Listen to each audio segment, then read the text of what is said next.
ونستغفره ونؤمن به ونتوكل عليه ونعوذ بالله من شرور أنفسنا ومن سيئات أعمالنا من يهده الله فلا مضل له ومن يضلله فلا هادي له نشهد أن لا إله إلا الله وحده لا شريك له ونشهد أن سيدنا ونبينا وحبيبنا ومولانا وأولانا محمدا عبد الله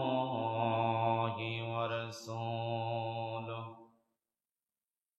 الذي أرسله بالحق بشيرا ونذيرا وداعيا إلى الله بإذنه وسراجا منيرا فقد قال الله تعالى في شان حبيبه إن الله وملائكته يصلون على النبي يا أيها الذين آمنوا صلوا عليه وسلموا تسليما اللهم صل على سيدنا مولانا محمد وعلى آل سيدنا مولانا محمد रसूल हमारे हृदय माझे বলতে পারি না রসূল আমার হৃদয় মাঝে বলতে পারি না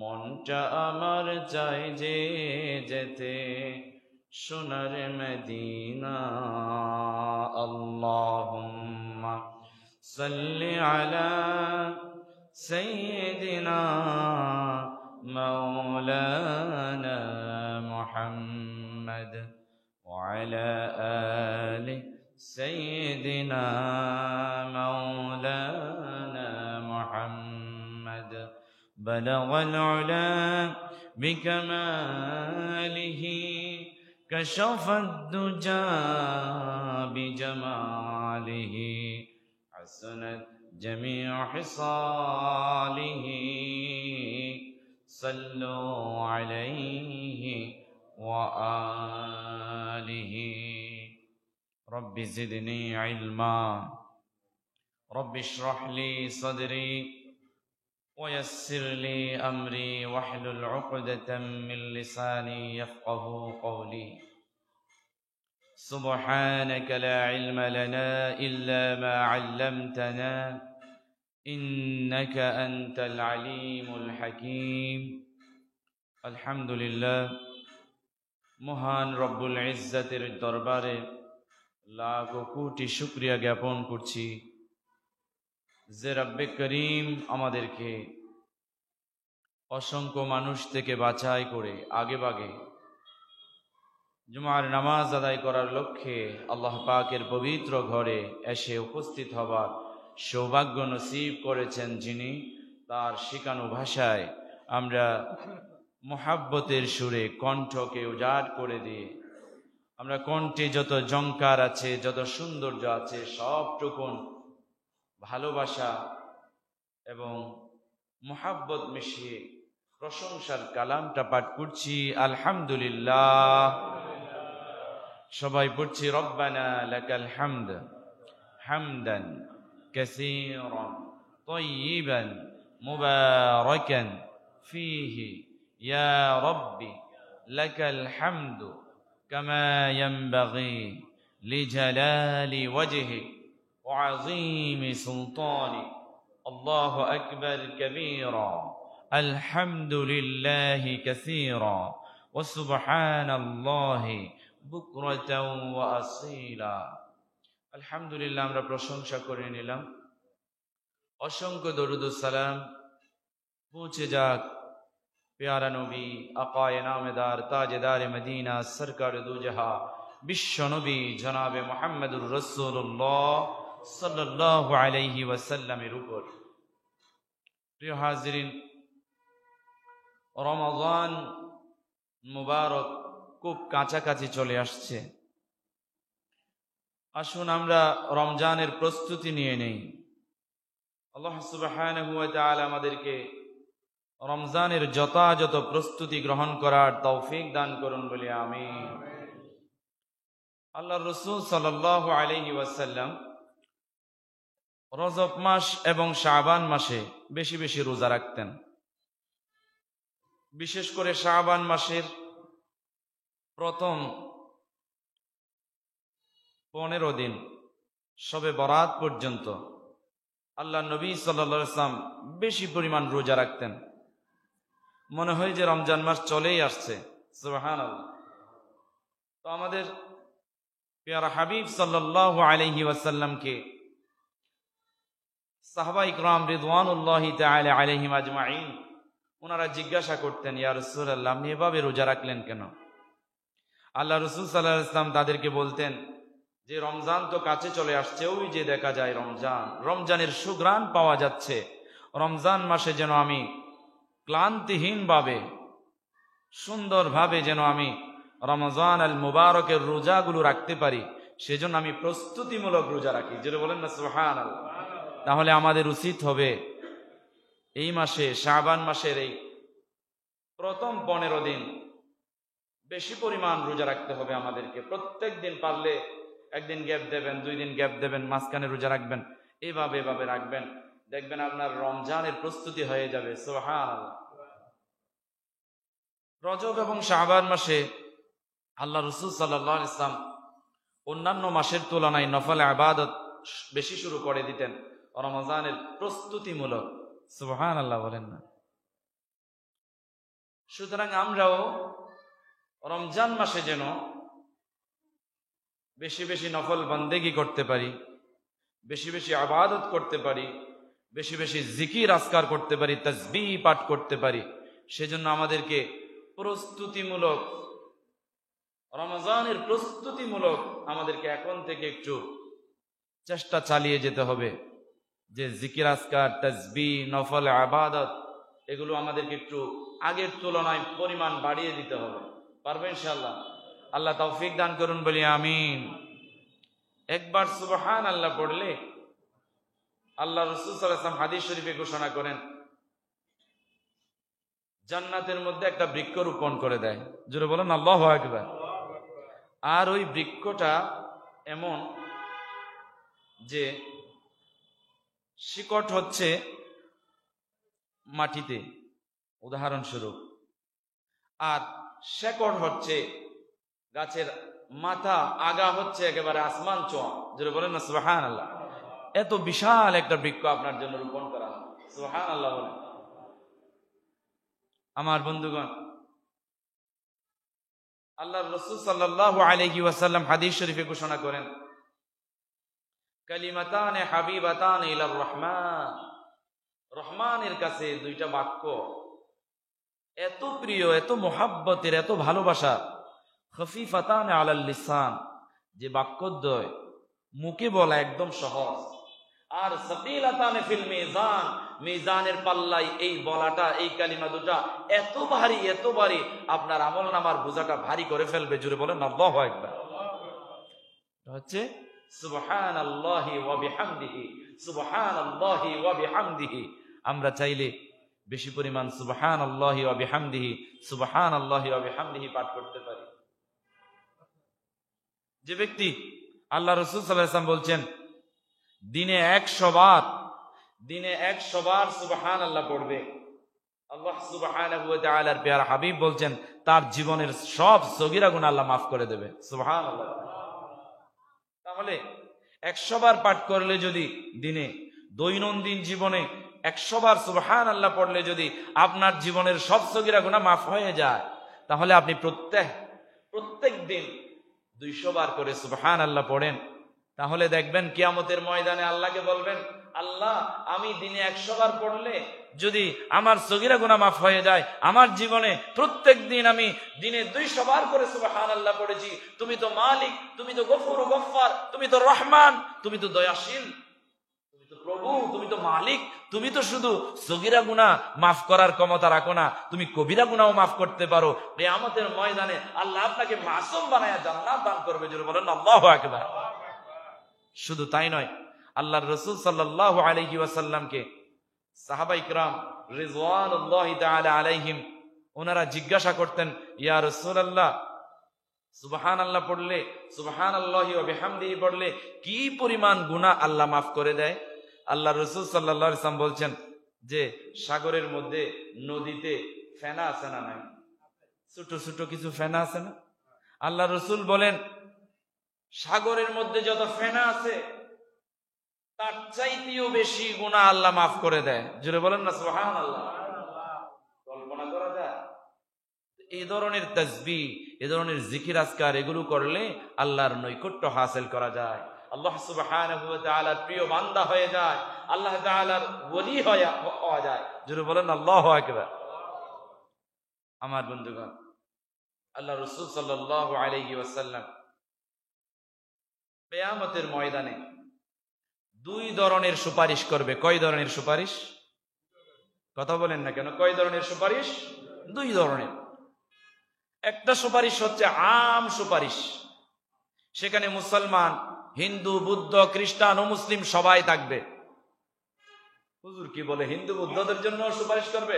হ্যাঁ, একটা সুপারিশ আছে কিয়ামতের ময়দানে ও মুসলিমদের জন্য, মুসলমানদের জন্য, আম ভাবে পৃথিবীর প্রত্যেক মানুষের জন্য একটা সুপারিশ। 2 নাম্বার সুপারিশ হচ্ছে, এটা খাস শুধু আল্লাহর নবীর উম্মত মুসলমান ইমানদারদের জন্য সুপারিশ। জোরে বলেন আল্লাহু আকবার। তাহলে হুজুর আমরা একটু ব্যাখ্যা জানতে চাই যে অমুসলিমদের জন্য সুপারিশটা কেমন হবে, জানার দরকার আছে না? কিয়ামতের ময়দানে যখন মানুষ গরমে গরমাক্ত হয়ে নিজেদের গামের মধ্যে হাবুডুবু খাবে, ওই কঠিন মুহূর্তে যে ময়দানে মা সন্তানকে চিনবে না চিনলেও, যে কিয়ামতের ময়দানে বাবা তার সন্তানকে চিনবে না, যদিও চিনে ফেলে তারপরেও চেনার বান করবে, যে কিয়ামতের ময়দানে সন্তানরা মা বাবাকে পরিচয় দিবে না, যে কিয়ামতের ময়দানে স্ত্রীরা স্বামী পরিচয় দিবে না, যে কিয়ামতের ময়দানে স্বামীরা স্ত্রীদেরকে পরিচয় দিতে চাইবে না, যে কিয়ামতের ময়দানে বন্ধু বান্ধবদের কোনো পরিচয় মিলবে না, হাহুতাশ করবে, আফসোস করবে, একে অপরজনের কাছে ছোটাছুটি করবে, দৌড়াদৌড়ি করবে, কেউ কারো উপকারে আসবে না। কিয়ামতের ময়দানে কঠিন মুহূর্তে, কষ্টের সময় আল্লাহর নবী সাল্লাল্লাহু আলাইহি ওয়াসাল্লাম আল্লাহকে বলবে, আল্লাহ আপনি বিচার কার্য শুরু করে দেন। সুবহানাল্লাহ বলেন। আল্লাহর নবী সিজদায় পড়ে থাকবেন, আল্লাহ তাআলার কুদরতি পায়ের মধ্যে, কদমের মধ্যে সিজদায় পড়ে যাবে। সিজদায় পড়ে আল্লাহর কাছে কান্নাকাটি করবে উম্মতের জন্য, কান্নাকাটি করবে বিচার কার্য শুরু করে দেওয়ার জন্য। জোরে বলেন সুবহানাল্লাহ। বিচারটা কি শুধু মুসলমানের না কাফেরদেরও?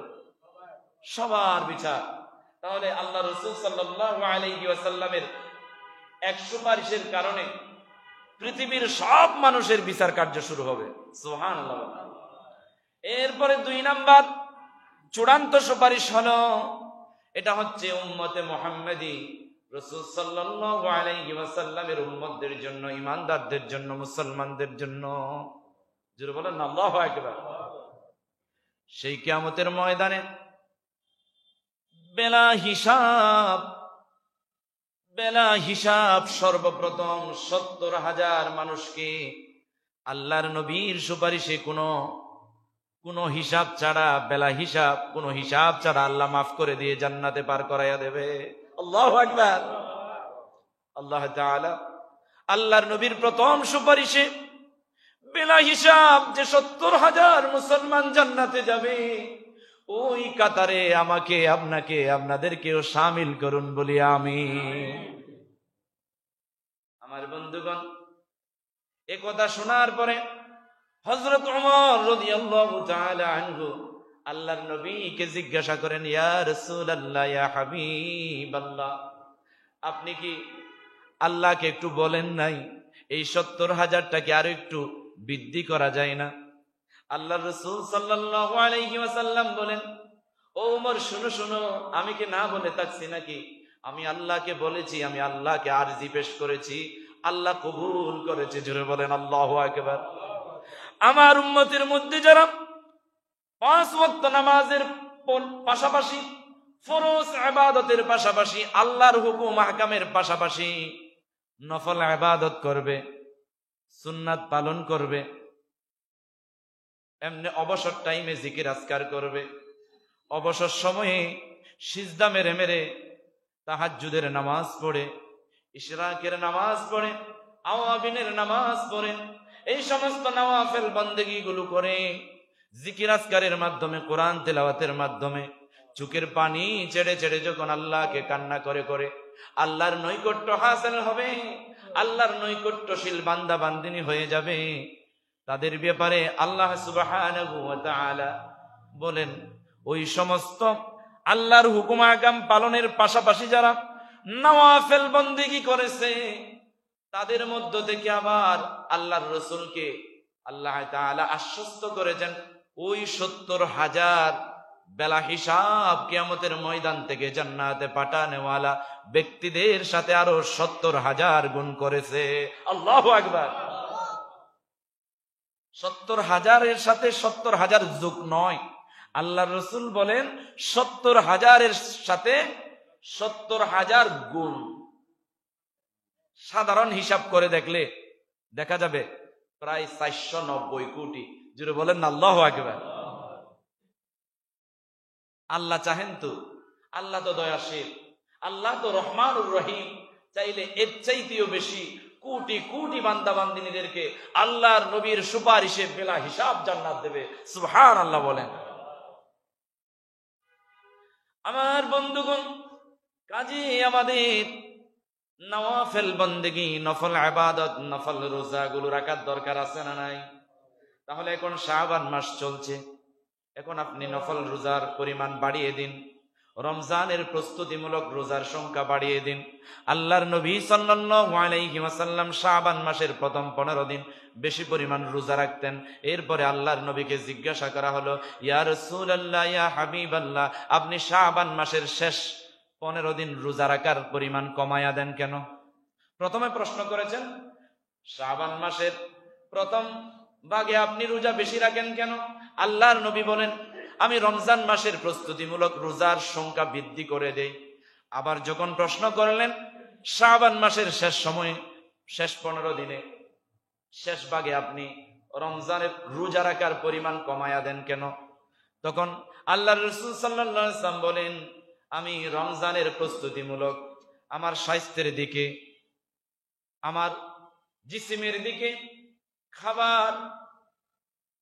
খাবারের পরিমাণ এমন ভাবে নিয়ম মাফিক গ্রহণ করি যার দরুন আমি যেন দুর্বল হয়ে না যায়। তাহলে শাবান মাসের শেষ 15 দিন রোজা কমায়া দিয়ে আল্লাহর নবী একটু বেশি বেশি খেজুর, দুধ, মধু, এই সমস্ত ভালো জিনিসগুলো খাইতেন, যেন শারীরিক ভাবে আল্লাহর নবী সুস্থ হয়ে সুন্দরভাবে আল্লাহ রাসূল সাল্লাল্লাহু আলাইহি ওয়াসাল্লাম যেন রমজানের রোজাগুলো সুন্দরভাবে পালন করতে পারেন। জোরে বলেন আল্লাহু আকবার। আপনি যখন যে কোনো একটা মাসের প্রথম ভাগে রোজা রাখবেন বেশ কিছু, দেখবেন ওই মাসের শেষ ভাগে আপনার খাবার, আপনার রুচি, আপনার খাবারের পরিমাণ সুন্দরভাবে একটু বৃদ্ধি পাবে।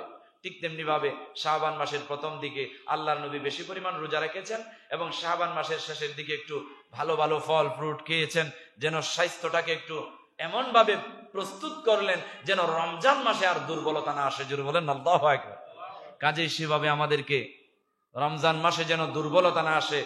বেশি বেশি জিকির করলে, বেশি বেশি কোরআন তিলাওয়াত করলে, বেশি বেশি নওয়াফেল বন্দেগী করলে, নির্গুম রজনী যাপন করে আল্লাহর খাঁটি বান্দা হওয়ার জন্য, আল্লাহর নৈকট্য হাসিল করার জন্য, তাহাজ্জুদের নামাজের পরিমাণ বাড়িয়ে দেওয়ার জন্য এবং কিয়ামুল লাইল যে তারাবির নামাজগুলো দাঁড়িয়ে দাঁড়িয়ে পড়ার জন্য আমাদের শারীরিকভাবে মানসিকভাবে প্রস্তুতি গ্রহণ করার দরকার আছে না?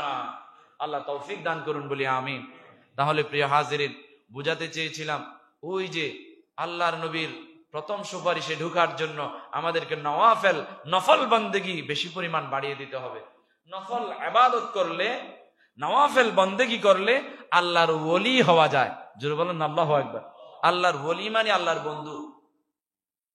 আল্লাহর বন্ধু হয়ে গেলে লাভ আছে না নাই? আল্লাহর বন্ধু হয়ে গেলে আপনি হাত উঠাবেন, উঠানোর সাথে সাথে আল্লাহ কবুল করবে। সুবহানাল্লাহ। যে সমস্ত বান্দা বান্দিনী নওয়াফেল বন্দেগী করতে করতে আল্লাহর এত বেশি প্রিয় হয়ে যায়, আল্লাহর প্যারা হাবিব সাল্লাল্লাহু আলাইহি ওয়াসাল্লাম বলেন আল্লাহর ওলি হয়ে যায়। কেমন ওলি হয়ে যায়? হাদিসে কুদসির ভিতরে আসছে, ওয়া বাসারুহু আল্লাযী ইয়াবসারু বিহি। যে সমস্ত বান্দা বান্দিনীরা ইবাদত করতে করতে, নফল ইবাদত করতে করতে, জিকির আজকারের মাধ্যমে আল্লাহর নৈকট্য হাসিল করে আল্লাহর ওলি হয়ে যায়, তার চোখ আল্লাহর কুদরতি চোখ হয়ে যায়। জোরে বলেন আল্লাহু আকবার। তার মানে আল্লাহ যে কুদরতের চোখ দিয়ে আমাদেরকে দেখে, ওই আল্লাহর ওলির দেখা হয়ে যায় আল্লাহর দেখার মতো। জোরে বলেন আল্লাহু আকবার। কি যেমন তেমন কথা? ওয়ায়াদিহি আল্লাযী ইয়াবতিশু বিহিমা। ওই আল্লাহর ওলির হাতগুলো আল্লাহর কুদরতের হাত হয়ে যায়, যে আল্লাহ সুবহানাহু ওয়া তাআলা কুদরতি হাতে যা স্পর্শ করে, ঠিক তেমনি ভাবে আল্লাহর ওই ওলি স্পর্শ করাটা হবে আল্লাহর কুদরতি হাত। জুড়ে বলেন আল্লাহু আকবার। ওয়ারিজলাইহি আল্লাযী ইয়ামশি বিহিমা। তার পাগুলো, তার হাঁটাগুলো, তার হাঁটা চলা আল্লাহর কুদরতির পায়ে হাঁটা চলার মতো হয়ে যায়। জুড়ে বলেন আল্লাহু আকবার। সে কারণে পৃথিবীতে এমনও কিছু আল্লাহর ওলি আছে, চোখ বন্ধ করলেই গোটা পৃথিবী দেখে। দেখার ক্ষমতা কি কোনো আল্লাহর ওলির আছে? দেখায় কে? আরো জোরে বলেন কে? সে আল্লাহর শক্তি আছে না নাই? তাহলে আমাদেরকে নফল ইবাদতের মাধ্যমে আল্লাহর ওলি বনে যাওয়ার দরকার আছে না নাই? আল্লাহ তৌফিক দান করুন বলি আমিন। প্রিয় হাজিরিন, চলমান মাসে আগামী 14 তারিখ নাকি একটা দিবস আছে, সেটার নাম হচ্ছে কি দিবস? ভালোবাসা দিবস নাকি? 14 ফেব্রুয়ারি। অনেকে এই দিবস পালন করে ভালোবাসা দিবস হিসেবে। ওই দিবসে স্ত্রীদেরকে, প্রেমিক প্রেমিকাকে, প্রেমিকা প্রেমিককে ফুল দেয়, তাদের ভালোবাসা নিবেদন করে। আচ্ছা বলেন তো, একজন স্ত্রী শুধু কি 14 ফেব্রুয়ারিতে তার প্রতি ভালোবাসা? আর একজন স্বামী, তার প্রতি ভালোবাসা কি শুধু 14 ফেব্রুয়ারিতে? আর তথাকথিত ভ্যালেন্টাইন্স ডে, যা তো মুসলমানদের জন্য হারাম। মুসলমানদের জন্য হারাম। এই যে আমরা কিছু ডে বানাই, যেমন বার্থডে, যে আপনার বার্থডে হয়েছে কখন? ধরেন 2000 সালের 1 জানুয়ারি। কিয়ামত পর্যন্ত যদি আপনি বেঁচে থাকেন, যেটা 2000 সালের 1 জানুয়ারি যেটা চলে গেছে, সেটাকে আর পাবেন আপনারা? এটা কেন মাথায় আসে না? তাহলে আপনার বার্থডে তো চলে গেছে, ওই ডে তো পালনের বিষয় না। আল্লাহর নবীও তো এভাবে পালন করে নাই। তবে আল্লাহর নবী সাল্লাল্লাহু আলাইহি ওয়াসাল্লাম উনি ওনার জন্মদিন পালন করতেন এক ধরনের একটা উপায়ে। সেটা হচ্ছে একটা আমল। আল্লাহর নবী সাল্লাল্লাহু আলাইহি ওয়াসাল্লাম সোমবার এবং বৃহস্পতিবার রোজা রাখতেন। সুবহানাল্লাহ বলেন। আল্লাহর নবীকে জিজ্ঞাসা করা হলো, ইয়া রাসূলুল্লাহ, আপনি সোমবার এবং বৃহস্পতিবার রোজা রাখেন কেন? আল্লাহর নবী বললেন, সোমবারে আমার জন্ম, সোমবারে আমি দুনিয়া থেকে ওফাত হব, সোমবারে আমার আবির্ভাব, সোমবারে আমার বিদায় হওয়া, সোমবারে আমার নবুয়ত, সোমবারে আমার হিজরত, সোমবারে আমার মদিনায় পৌঁছানো, সোমবারে হাজরে আসওয়াদ উত্তোলন। জুড়ে বলেন আল্লাহু আকবার। এজন্য আমি সোমবারে রোজা রাখি। তো আপনি যদি আপনার জন্মদিন পালন করতে চান তাহলে আল্লাহর নবীর সুন্নাহ পালন করতে পারেন, একটা রোজা রাখতে পারেন, কেক কাটার দরকার নেই। তো ভ্যালেন্টাইন্স ডেতে, ভালোবাসা দিবসে, এটা বিশেষ করে যুবক যুবতীরা, তরুণ তরুণীরা এই ডেটা পালন করে। তো এটা হচ্ছে পশ্চিমা সংস্কৃতি, পশ্চিমা কালচার। এটা বাংলাদেশে এসে গ্রাস করেছে। পশ্চিমা অনেক সংস্কৃতি আমার বাংলাদেশকে গ্রাস করেছে, আগ্রাসন করেছে। এগুলো থেকে আমাদের বের হওয়ার দরকার আছে না নাই? আল্লাহ তৌফিক দান করুন বলি আমিন। আপনার সন্তান কোন দিকে যায়, আপনার কন্যা সন্তান কোথায় যায়, আপনাকে নজরে রাখতে হবে। ওই 14 ফেব্রুয়ারিতে অসংখ্য নারী, একদম সতী সাধবী নারী, তার প্রেমিককে খুশি করতে গিয়ে, তার ফুল নিতে গিয়ে তার সাথে লিভ টুগেদার পর্যন্ত করে ফেলে। জুড়ে বলেন না নাউজুবিল্লাহ। এই যে বেহায়াপনা, অশ্লীলতা, সাগর পাড়ে, ঝাউ বাগানে, তারপরে বিভিন্ন পর্যটনের স্পটে গিয়া ওই সমস্ত নারী পুরুষরা 14 ফেব্রুয়ারিতে তাদের ভালোবাসার বহিঃপ্রকাশটা ঘটায়। সেখানে অনেক প্রকারের আছে। কেউ পায়ের উপরে পা তুলে দিয়ে বসে থাকে, কেউ ঘাড়ের উপর ঘাট তুলে দিয়ে বসে থাকে, কেউ লিপ কিস করে, কেউ ফুল নিবেদন করে, কেউ অমুক করে সমুক করে। তখন শেষমেশ বলে যে আজকে যেহেতু ভ্যালেন্টাইন্স ডে, আজকে একটু আমরা স্মৃতির পাতায়, ইতিহাসের পাতায় আমাদের এই ভালোবাসাটা একটু স্মৃতি হয়ে যেন থেকে যায়, আমরা একটু আজকে হোটেলে গিয়ে রাত যাপন করি, থেকে যায়। জুড়ে বলেন না নাউজুবিল্লাহ।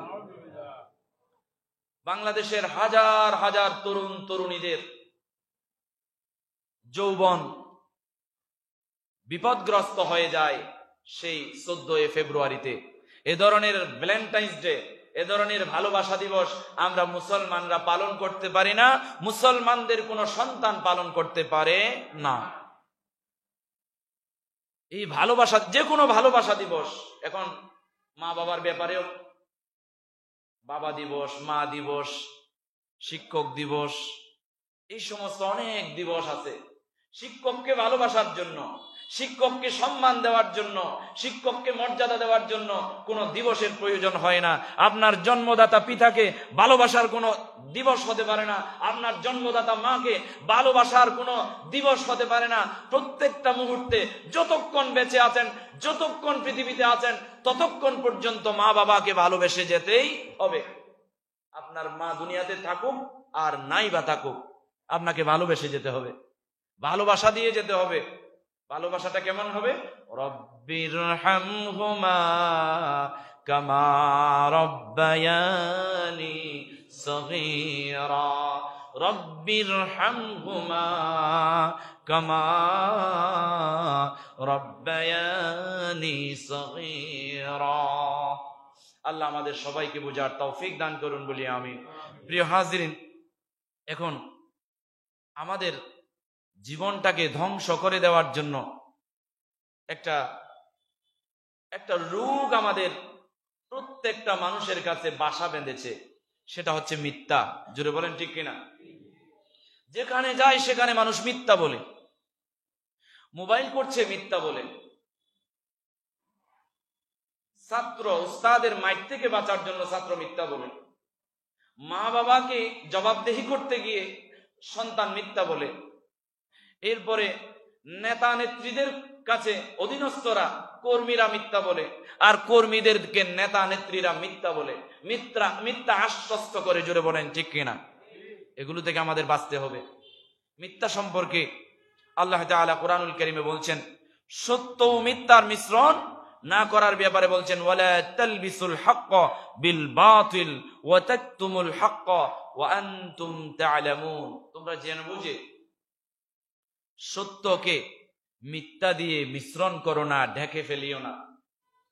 এখন আমাদের সমাজে সকাল শুরু হয় মিথ্যা দিয়ে, বিকাল শেষ হয়, ঘর থেকে বের হয় মিথ্যা দিয়ে, ঘরে ঢুকে মিথ্যা দিয়ে। জোরে বলেন না নাউজুবিল্লাহ। আল্লাহ সুবহানাহু ওয়া তাআলা আমাদেরকে মিথ্যা থেকে বাঁচার তৌফিক দান করুন বলে আমিন। মিথ্যাবাদীদের প্রতি আল্লাহর লানত। যারা মিথ্যা বলে, মিথ্যার আশ্রয় নেয় যে কোনো সময়। আপনি একটা দোকানে চাকরি করেন, একটা মার্কেটে চাকরি করেন, আপনার একটা জব আছে, এই জব করতে গিয়ে আপনার মিথ্যা বলার সুযোগ নাই। আপনার একটা ব্যবসা প্রতিষ্ঠান আছে, এই ব্যবসাকে পরিচালনা করতে গিয়ে আপনার মিথ্যা বলার কোনো সুযোগ নাই। যদি মিথ্যা বলেন, মিথ্যার আশ্রয় নেন, কর্মী মালিকের কাছে, মালিক কর্মীদের কাছে, আর ব্যবসা প্রতিষ্ঠানের মালিক ক্রেতাদেরকে ঠকানোর মাধ্যমে মিথ্যা বলে, এই সমস্ত মিথ্যার আশ্রয় যারা নেয়, আর নেতা কর্মীরা, নেতা নেত্রীরা কর্মীদেরকে মিথ্যা আশ্বস্ত করে করে ঠকায়, এই সমস্ত মিথ্যার আশ্রয় যারা নেয় তাদের ব্যাপারে আল্লাহ সুবহানাহু ওয়া তাআলা বলেন, ফানাজআল লা'নাতাল্লাহি আলাল কাযিবিন। আল্লাহ তাআলা নিজেই স্বয়ং কোরআনুল কারীমে আয়াত নাযিল করে দিয়েছেন, আমি আল্লাহ ওই সমস্ত মৃত্যুকের ঘরের মিথ্যাবাদীদের উপর লানত, অভিশাপ দিলাম। জোরে বলেন নাউযুবিল্লাহ। আল্লাহর যারা মিথ্যা বলে, মিথ্যার আশ্রয় নিয়ে মানুষকে কষ্ট দেয়, মানুষকে ঠকায়, এরকম স্বভাব মানুষের আছে না নাই? এগুলো পরিহার করতে হবে। যদি করতে না পারেন তাহলে মনে করতে হবে আপনার ভিতরে যদি মিথ্যার অসুস্থতা, মিথ্যা যদি আপনার ভিতরে বাসা বাঁধে, তাহলে আপনি আল্লাহর অভিশপ্ত একটা লোক। আল্লাহর অভিশাপ যাদের উপরে আছে তারা কি দুনিয়াতে শান্তি পাবে? আখিরাতে শান্তি পাবে? পাবে না। সত্য গোপন করা ও অপবাদ দেয়া মিথ্যার সমতুল্য। আল্লাহ তাআলা কোরআনুল কারীমে বলছেন, ওয়ামান ইয়াকসিব খতীআতান আও ইসমান সুম্মা ইয়ারমি বিহি বারিআন ফাকাদ ইহতামালা বুহতানাও ওয়া ইসমান মুবিনা। আল্লাহ তাআলা কোরআনুল কারীমের আয়াতে বলেন, সূরা নিসার 112 নম্বর আয়াতে,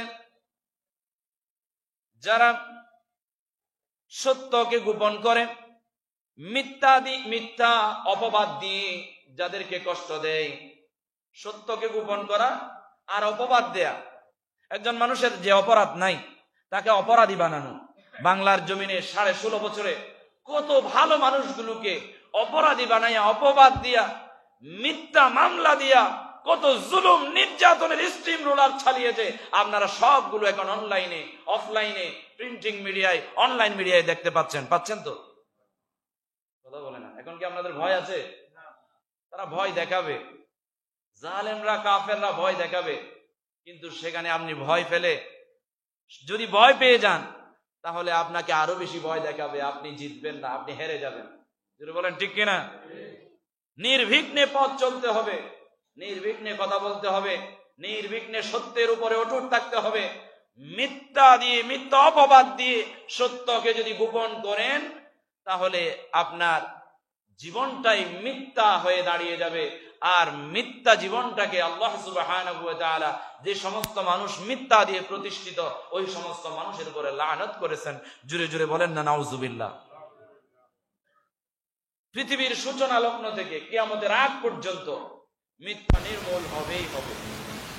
মিথ্যা নির্মূল হয়েছে এবং কিয়ামতের আগ পর্যন্ত যত মিথ্যা থাকবে, যত মিথ্যুকরা মিথ্যার উপরে প্রতিষ্ঠিত হয়েছে, এরা নির্মূল হয়ে যাবে। সত্যই কি হবে? সত্যের জয় হবে। আল্লাহ কোরআনুল কারীমে বলেন, কুল জাআল হাক্কু ওয়া যাহাকাল বাতিল ইন্নাল বাতিলা কানা যাহুকা। যখন সত্য এসে যায় তখন মিথ্যা পালাতে বাধ্য হয়ে যায়। যেটা বলেন ঠিক কিনা? বাংলার জমিনেও তাই হয়েছে, আমরা দেখেছি আমার বন্ধুগণ। সুতরাং সবচেয়ে বড় বিশ্বাসঘাতক হলো, সবচেয়ে দুনিয়ার জমিনে সবচেয়ে বড় বিশ্বাসঘাতক হলো মিথ্যাবাদী। একজন মৃত্যুক, তার কাছে আপনার কোনো আমানত রাখা যাবে না। একজন মৃত্যুক, তার কাছে আপনার কথার কোনো আমানত নাই। একজন মৃত্যুক, তার কাছে আপনি কখনো নিরাপদ নয়। একমাত্র মৃত্যুক তারাই, মিথ্যার উপরে তারাই প্রতিষ্ঠিত যারা মুনাফিক। যেটা বলেন না নাউযুবিল্লাহ। যারা মিথ্যা দিয়ে প্রতিষ্ঠিত, যেখানে কথা বলে সেখানে মিথ্যা বলে, এই সমস্ত মৃত্যুকগুলো আব্দুল্লাহ ইবনে উবাই ভাই। আব্দুল্লাহ ইবনে উবাই, আব্দুল্লাহ নামটা আল্লাহর কাছে প্রিয় বলে তার সন্তানগুলোর নামও রেখেছে আব্দুল্লাহ, নিজের নামও বানিয়ে ফেলেছে আব্দুল্লাহ। আল্লাহর নবীর পিছনে আল্লাহর রাসূল সাল্লাল্লাহু আলাইহি ওয়াসাল্লাম যেভাবে পাগড়ি পড়তেন সেভাবে পাগড়ি পড়েছে, আল্লাহ রাসূল যেভাবে কোরআন পড়তেন সেভাবে কোরআন পড়েছে, আল্লাহর নবী যেভাবে মিসওয়াক করেছেন সেভাবে মিসওয়াক করেছে। কিন্তু আল্লাহর নবীর পিছনে থেকেই এই মৃত্যুকে মুনাফিক আব্দুল্লাহ ইবনে উবাই, কত বড় মৃত্যু, কত বড় মুনাফিক, আল্লাহর নবীকে যুদ্ধের ময়দানে ছেড়ে দিয়ে চলে এসেছে। জুড়ে বলেন না নাউজুবিল্লাহ। সুতরাং আল্লাহর নবী বলেন এবং আল্লাহ তাআলা কুরআনুল কারীমে বলেন, যে সমস্ত মৃত্যুকের ঘরের মৃত্যুরা আছে তারা মুনাফিক আব্দুল্লাহ ইবনে উবাই ভাই। জুড়ে বলেন ঠিক কিনা? আল্লাহ তাআলা আমাদের মিথ্যা পরিহার করার তৌফিক দান করুন। জুড়ে বলেন আমিন। সবচেয়ে নিকৃষ্ট ব্যক্তি দুনিয়াতে, যদি আপনি সবচেয়ে নিকৃষ্ট ব্যক্তি দেখতে চান, এই হাদিসের ভাষায় তাজিদু মিন শাররিন নাস ইয়াউমাল কিয়ামাতি ইনদা যাল ওয়াজহাইন আল্লাযী ইয়াতি হাউলাই বিওয়াজহিন ওয়া হাউলাই বিওয়াজহিন। একজন দুনিয়াতে যদি সবচাইতে নিকৃষ্ট ব্যক্তি চান, আপনি দ্বিমুখী আচরণকারী, দ্বিমুখী আচরণের স্বভাব যাদের আছে, মৃত্যুকের ঘরের মৃত্যু, তারাই হচ্ছে পৃথিবীতে সবচাইতে সবচাইতে নিকৃষ্ট ব্যক্তি। আল্লাহ তাআলা আমাদেরকে মিথ্যা পরিহার করার তৌফিক দান করুন বলি আমিন। মিথ্যা আমরা কেন পরিহার করব জানেন?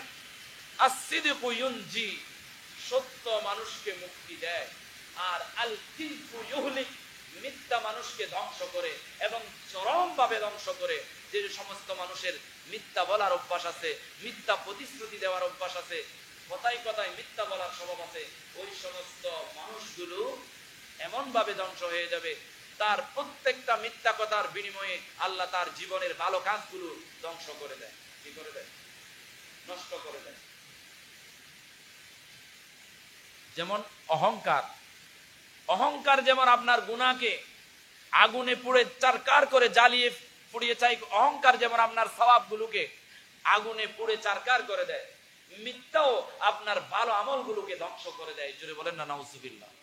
আল্লাহ সুবহানাহু ওয়া তাআলা আমাদেরকে রমজানের প্রস্তুতি নেওয়ার এবং আমাদেরকে কুসংস্কার থেকে ফিরে আসার, বিদআত থেকে ফিরে আসার এবং নওয়াফিল ইবাদত বন্দেগী একটু বাড়িয়ে দেওয়ার তৌফিক আল্লাহ দান করুন বলি আমিন। আজকে যে আলোচনাগুলো করেছে, এই আলোচনাগুলো সর্বপ্রথম আমাকে মানার, আমাকে পালন করার এবং আপনাদের সবাইকে অন্তরে লালন করে বাস্তব জীবনে প্রতিফলন ঘটাবার তৌফিক আল্লাহ